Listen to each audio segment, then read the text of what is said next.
नमस्कार दोस्तों, मैं राज आप सभी का दीप राज क्लासेस में स्वागत करता हूं। आज का टॉपिक है time and work. Time and work में अब ये आपका दूसरा वीडियो है।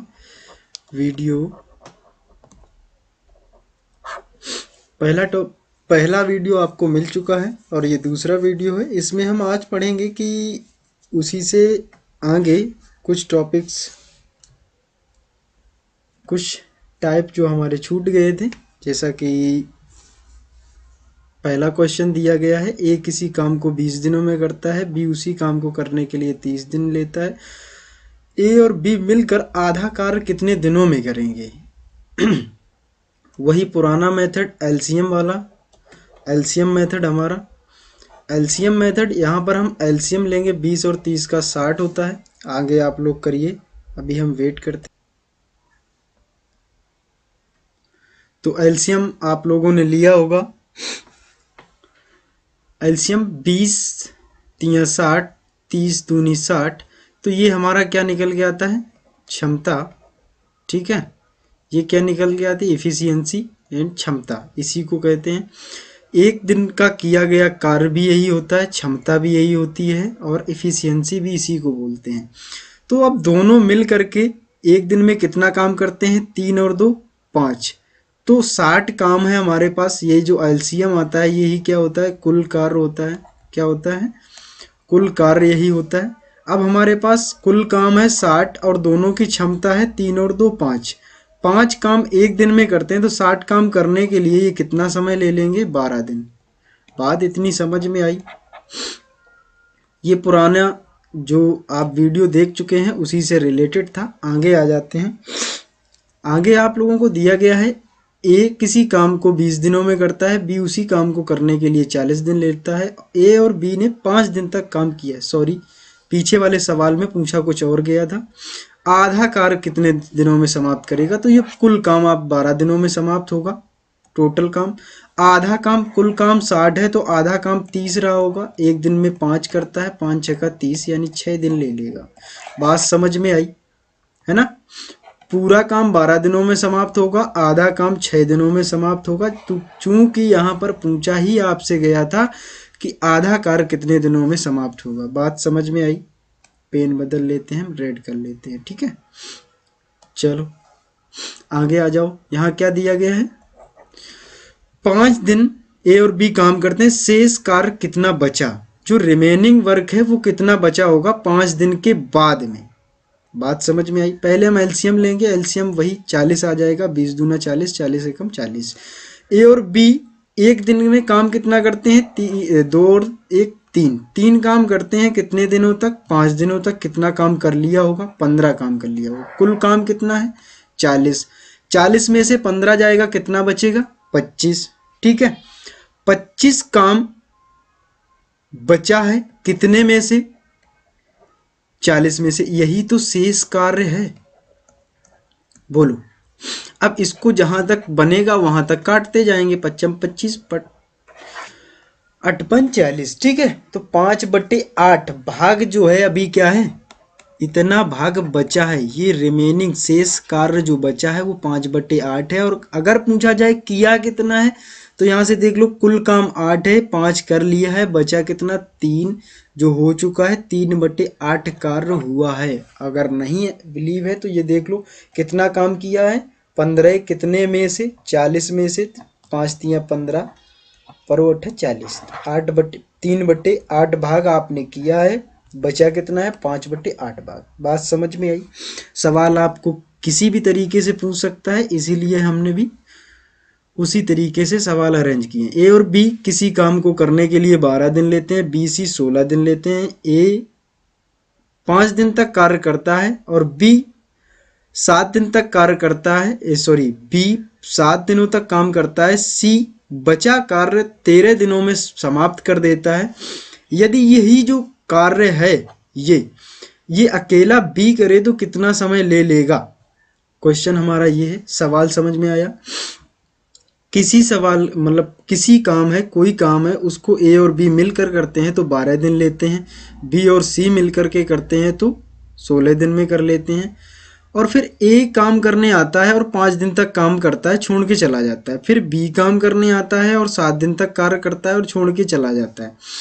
फिर सी काम करने आया, जो भी काम बचा है वो 13 दिनों में समाप्त करके और पूरा काम खत्म कर देता है। यानी यहाँ पर 3 तरीके से कार्य किया गया है तब काम समाप्त हुआ है।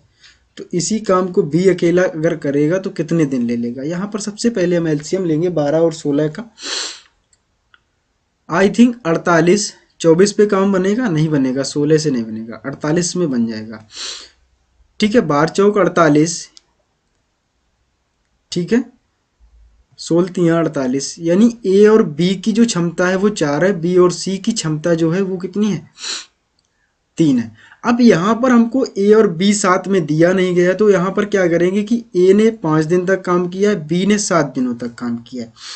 क्या आप ऐसा करा सकते हो कि ए प्लस बी को 5 दिन तक काम करा दो, तो यहाँ पर 5+2 में डिवाइड हो जाएगा। यानी 5 दिन ए के साथ में कार्य करा दो। चूंकि इनकी क्षमताएं हमको अलग अलग पता नहीं है, ए और बी की साथ में मिलाकर तो 4 है, लेकिन ए की कितनी है, बी की कितनी, ये नहीं पता है। तो हम क्या करेंगे, इनको 5 दिन तक काम करा रहे हैं, लेकिन अभी 2 दिन किसका बच जाएगा, बी का, वो हम आगे देख लेंगे। बात समझ में आ रही है आप लोगों को। अब ए और बी की क्षमता है 4 और ये 5 दिनों तक कार्य करेंगे, कितना काम समाप्त हो जाएगा इनका, 20 काम समाप्त हो जाएगा कितने दिनों में, 5। अभी बी का कितना बचा है, 2, और सी का काम अभी बाकी है 13 दिनों का। तो ए, बी और सी, यहाँ पर हमको जो क्षमता दी गई है दोनों की दी गई है 3। तो बी और सी को अभी हम 2 दिन तक कार्य में लगाएंगे, 2 और 11 में डिवाइड कर लेंगे, बचा हुआ 11 दिनों का काम रहेगा, जाएगा किसका, सी का। तो 2 दिन तक हम किसको लगाएंगे, बी प्लस सी को, क्योंकि दोनों की क्षमताएं मुझे पता है कि 3 है और 2 दिन तक काम करेंगे तो 6 काम समाप्त कर लेंगे। अब बचा काम कितना है ये मुझे पता करना है, और ये करने कौन आएगा, सी। कितने दिन बचे हैं सी के, 11 दिन। तो यहाँ 26 काम अभी हुआ है, कितने काम में से, 48 काम में से बचा कितना काम है, 22 काम बच गया है। तो 22 काम जो बचा है वो सी ने कितने दिनों में किया होगा, 11 दिनों में। तो क्या हम ऐसा कह सकते हैं 11 दूनी 22, यानी सी की क्षमता जो है वो कितनी रहने वाली है, सी की क्षमता 2 रहने वाली है। अगर सी की क्षमता 2 है, यहाँ पर देखो सी की क्षमता 2 है और दोनों की मिलाकर 3 है, तो बी की क्षमता 1 रही होगी। बोलो, इतनी बात समझ में आई। अगर बी की क्षमता यहाँ पर 1 है और ए और बी की क्षमता 4 है, तो ए की क्षमता 3 रही होगी। बोलो, इतनी बात समझ में आई। अब यहाँ पर आपसे पूछा गया है कि बी अकेला इस काम को करता तो कितने दिनों में कर लेता। तो बी 48 कार्य है, बी की क्षमता कितनी है, एक काम 1 दिन में निपटा रहा है, तो 48 काम को करने के लिए 48 ही दिन ले लेगा। लेकिन यदि यहीं पर आपसे पूछा जाता सी इस पूरे काम को करने के लिए कितना समय लेता, तो 48/2, क्योंकि सी की क्षमता कितनी है, 2, तो 24 दिन लेता। लेकिन यदि आपसे पूछ दिया जाता इसी सवाल में कि ए उस पूरे काम को कितने दिनों में समाप्त करेगा, तो 48/3, 3 एकम 3, तिछक 18, यानी 16 दिन ले लेता। कौन, ए। तीनों की हमने अगल अगल निकाल दी। आपको बात थोड़ी समझ में आई होगी कि अगर सवाल में आपसे ऐसा भी दिया जाता है कि तीनों ने कितने दिन में काम किया है, ए, बी और सी ने, तो 16, बी ने 48 और सी ने 24 दिन में काम किया है। कभी कभी इनका रेशियो भी पूछ देता है कि ए, बी और सी का जो क्षमता का रेशियो है वो कितना रहा होगा। तो ए का 3 है, बी का 1 है और सी का 2 है। बात इतनी समझ में आई, ये इनकी क्षमता का रेशियो हो जाता।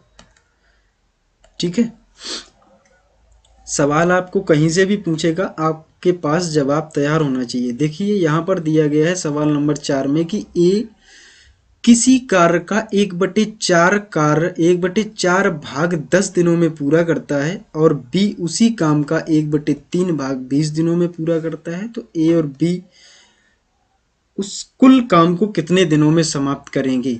क्या आपको ये पता है कि ए 1/4 भाग जब पूरा करता है तो 10 दिन समय लेता है। अगर पूरा काम करेगा कौन, ए, तो कितना समय ले लेगा, इसका इसमें मल्टीप्लाई ये बट्टे में आ जाता है, तो इसके बट्टे आने से कोई फर्क नहीं पड़ता, यानी कि 4 गुना समय ज़्यादा ले लेगा।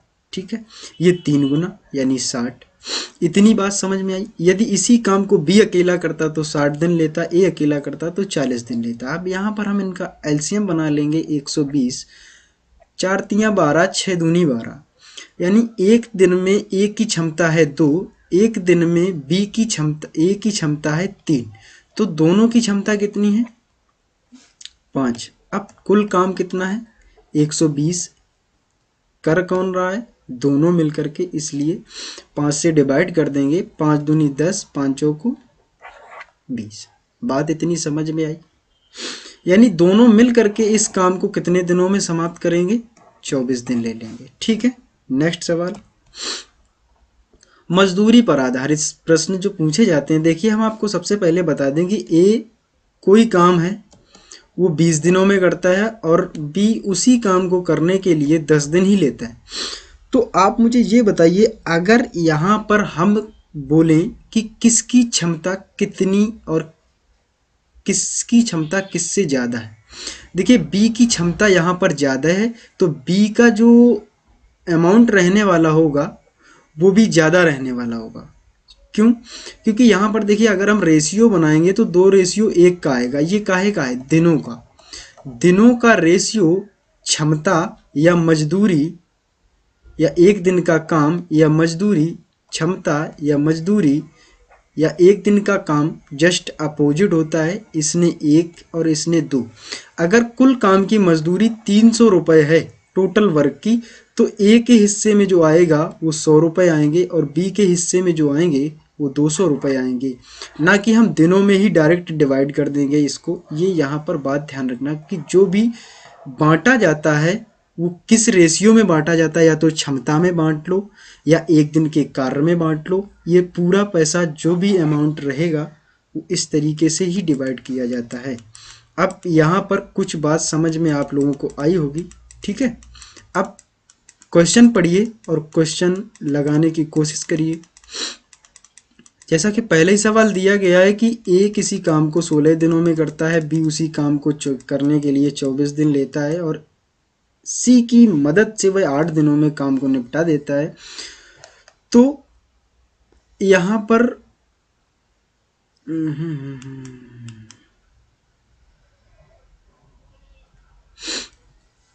इनकी अलग अलग मजदूरी बतानी है। नहीं, यहाँ पर सी की मजदूरी क्या रही होगी ये बताना है। सी की मजदूरी आपको बतानी है।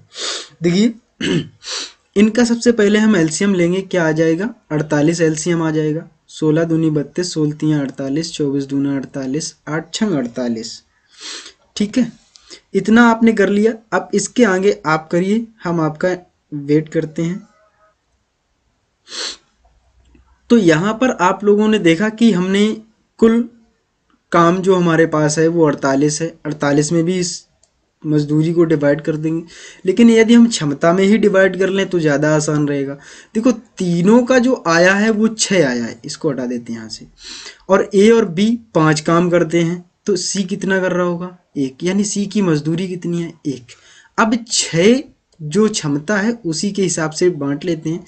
6 काम की मजदूरी 720 रुपये है, एक काम की मजदूरी 120 रुपये रही होगी। 12 छंग 72 होता है। ठीक है, तो एक की ही तो सी की मजदूरी है, यानी सी के हिस्से में जो अमाउंट पड़ा है वो कितना पड़ा है। अगर बी की बात करें तो 240 रुपये, अगर सी की बात करें ए की बात करें तो 360 रुपये हिस्से में पड़ा। देखो अब यहाँ पर आप ऐड कर लोगे तो ये 720 रुपये ही आपका हो रहा है। ठीक है, नेक्स्ट सवाल, 480 रुपये मजदूरी है। ए जो है 8 दिन लेता है, बी 12 दिन लेता है और सी की मदद से ये 4 दिनों में कर लेते हैं सी का हिस्सा। यहाँ पर देखिए 24 हम एलसीएम ले लेंगे और यहाँ पर देखते हैं 8 तियाँ 24, 12 दूनी 24 और ये 4 छंग 24। 6 काम की मजदूरी कितनी है? 6 काम की मजदूरी ही तो है ये सी की मदद से। कितनी है 48। अब यहाँ पर सी की ए और बी की 5 हो गई है ना, सी की फिर 1 है तो 1 6 बराबर 480 रुपये और सी का कितना है 1, तो एक काम की मजदूरी निकाल लोगे। 8 छंग 48, 80 रुपये। बात समझ में आई? किसी को कोई दिक्कत यहाँ तक होनी नहीं चाहिए, अगर है तो कमेंट में बताओ। एक धनराशि ए को 21 तथा बी को 28 दिनों तक देने के लिए पर्याप्त है। यह धनराशि दोनों को कितने दिनों के लिए देने के लिए पर्याप्त होगी, ये बताना है मुझे। देखो ए, यहाँ देख लो, ए इस काम को 28 दिनों में करता है और बी कोई धनराशि रही होगी, मुझे नहीं पता, मान लेते कि कोई एक्स धनराशि है, वो ए को 21 दिनों तक दी जा सकती है, कितना भी अमाउंट है, और बी को वही धनराशि जो है बी को वही धनराशि 28 दिनों तक दी जा सकती है। तो इस सवाल का एलसीएम लिया आप लोगों ने? आई थिंक ले ही लिया होगा।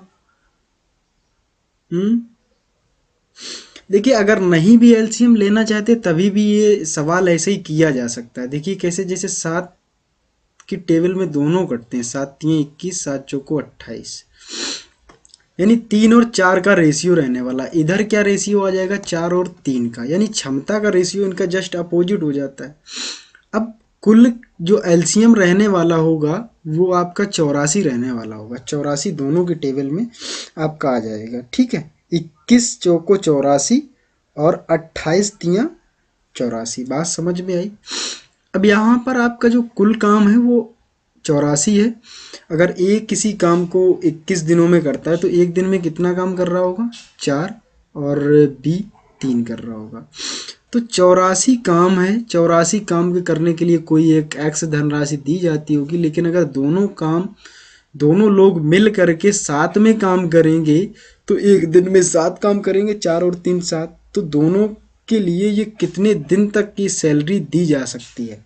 12 84 यानी 12 दिनों तक की सैलरी, जो भी रुपए रहा होगा XYZ, जो भी रुपए है वो रुपए 12 दिन के लिए ही पर्याप्त है, अगर दोनों लोग साथ में कार्य करते हैं तो। Next page.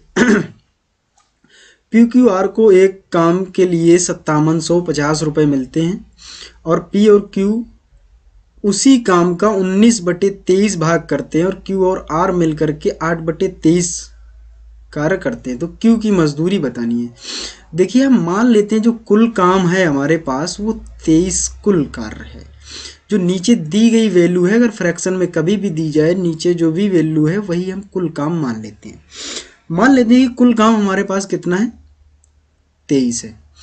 तो अगर 23 काम में से 19 काम P और Q करते हैं, कौन करता है? तो क्या आप मुझे बता सकते हो PQR मिल करके ही तो 23 काम करते हैं। तो PQR यहाँ पर कितना कर रहा होगा? 4 काम। बिल्कुल सही जवाब, क्योंकि P और Q ने 19 काम करा है, तो इस हिसाब से देखा जाए तो 4 काम R के हिस्से में आ रहा होगा। अब वही सेम कंडीशन नीचे वाले, Q और R ने 8 काम किया है, बचा काम कितना है? यहां पर देख लो, बचा काम कितना है? वो कौन करेगा? P करेगा। इतनी बात समझ में आ रही है? अब बचा काम जो है वो 15 है, तो 15 काम किसने किया होगा? P ने किया होगा। अगर आप यहां से P का काम हटा दें तो Q का काम निकल आएगा। P का आपको पता ही चल गया है कि 15 है। अगर P 15 काम करता है, P और Q 19 काम करते हैं, तो R कितना Q कितना कर रहा होगा? 4 कर रहा होगा। या यहाँ से देखिए, 4 काम पता चल गया किसका है? R का है, तो यहाँ पर 4 काम रख दीजिएगा। दोनों काम मिल करके 8 कर रहे थे यहाँ पर, तो इसने Q ने भी 4 ही किया होगा। तो PQ और R का यदि रेशियो पूछा जाए PQR का, तो क्या आ जाएगा? 15 4 और 4। क्या रेशियो रहने वाला है? 15 4 और 4। यहाँ पर कुल काम कितना हुआ? अभी आपको बताया कि 23 काम है। 23 काम की मजदूरी कितनी है? 5750। आपसे पूछा किसका गया है? Q का। कि क्यू की मजदूरी है, क्यू का रेशियो कितना है 4, तो 57 50 इंटू 4 डिवाइडेड बाई 23। 23 से जब काटोगे 23 दूना 46, 23 पंचे 2 करो भाई, 4 नहीं, ठीक है।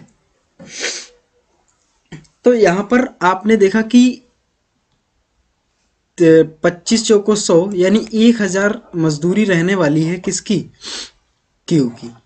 अगर यहीं पर आपसे पूछ लिया जाता कि आर की कितनी रहने वाली है, तो आर की भी 1000 रहने वाली, एक एक 2000 यहाँ से हटा देते तो 3750 रुपये किसकी रहने वाली है, पी की। बात समझ में आई। नेक्स्ट सवाल नंबर,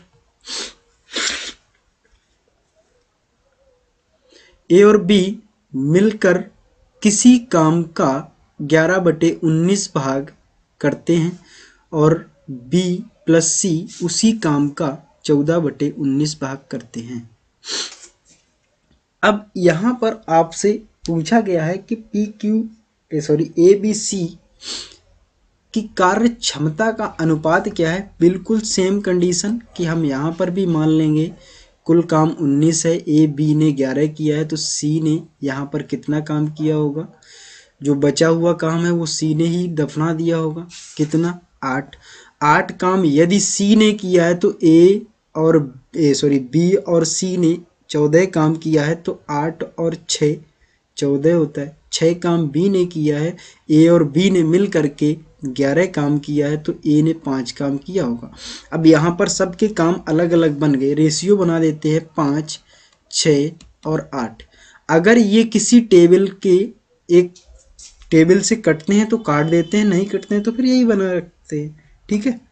किसी को कोई यहाँ तक तकलीफ होनी नहीं चाहिए। नेक्स्ट सवाल, ए किसी कार्य का 3/4 भाग 12 दिनों में करता है, वह उस कार्य को कितने दिनों में समाप्त कर देगा। देखो यहाँ कोई आया ही नहीं है, केवल ए है, 3/4 भाग कार्य कर रहा है, कितने समय में, 12 समय में। हम ऐसा कह सकते हैं कि कुल काम हमारे पास 4 है, 4 में से 3 काम करता है, टाइम लेता है 12 दिनों का। तो क्या हम ऐसा कह सकते हैं कि 3 काम करने के लिए उसने 12 दिन लिए हैं। तो क्या हम ऐसा भी कह सकते हैं कि 3 चौको 12 यानी एक काम करने के लिए वह 4 दिन ले रहा होगा। तो 4 काम करने के लिए वो कितना समय ले लेगा, 4 × 4 यानी 16 दिन ले लेगा। या तो ऐसे एक दूसरा तरीका आपको बताया था मैंने कि ए 3/4 करता है, कितना समय ले लेता है। इसका एंटी प्रोपोर्शनल एक एक नियम आपने पढ़ा होगा, नीचे वाला ऊपर, ऊपर वाला नीचे।